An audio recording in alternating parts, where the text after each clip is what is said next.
Good afternoon, everybody. Back, Travis Anderson, cabinet maker, author of Where Are We and What Should We Do About It? Today, I want to talk a little bit about the arguing and divisiveness that we volunteer ourselves for every day. Instead of focusing our attention in a direction that's productive and has the greatest potential for return, we find ourselves at each other's throat for 90% of the time, no apparent reason.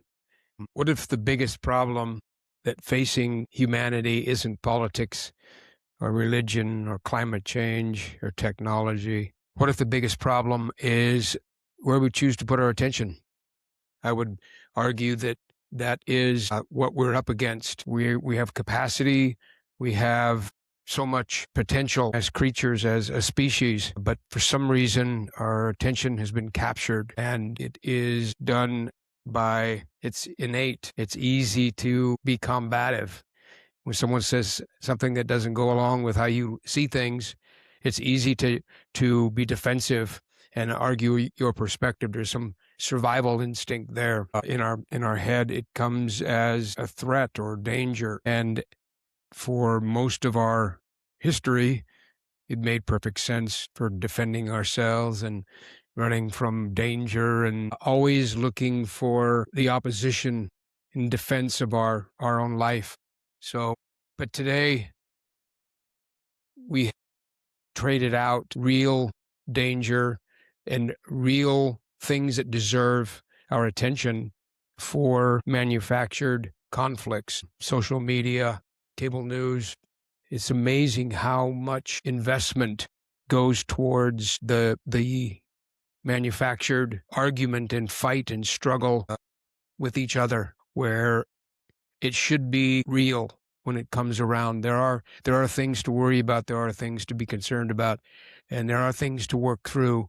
But when Megyn Kelly has a podcast and wants to go after Meghan Markle or whoever, Candace Owens, that the religious right now is coming apart at the seams in fighting with each other for no reason. I just think how smart these people are and how useful it would be to have their attention directed towards something productive. Not the arguments, the manufactured ones that we've incentivized, they don't move us anywhere.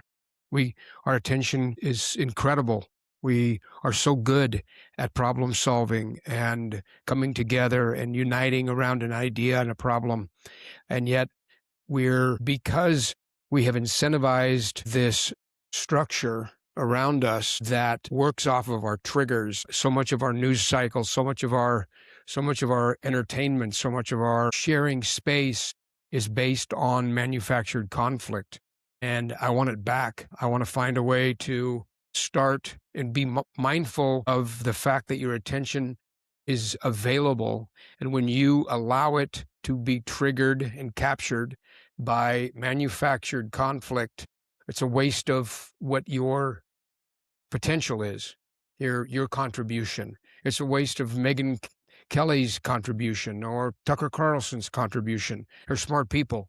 We could use them in the problem solving part of the world that we live in.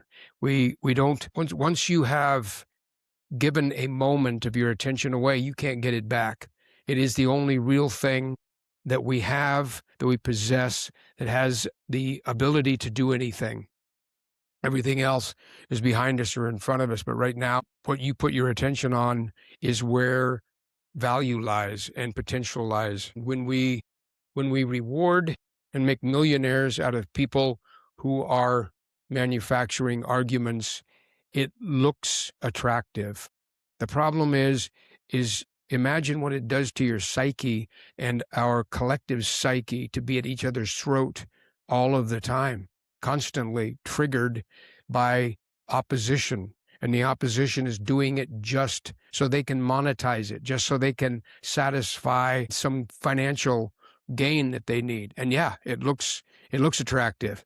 It's easy to do, and it's a triggering mechanism. It's innate. It's in everybody. We all want to do it.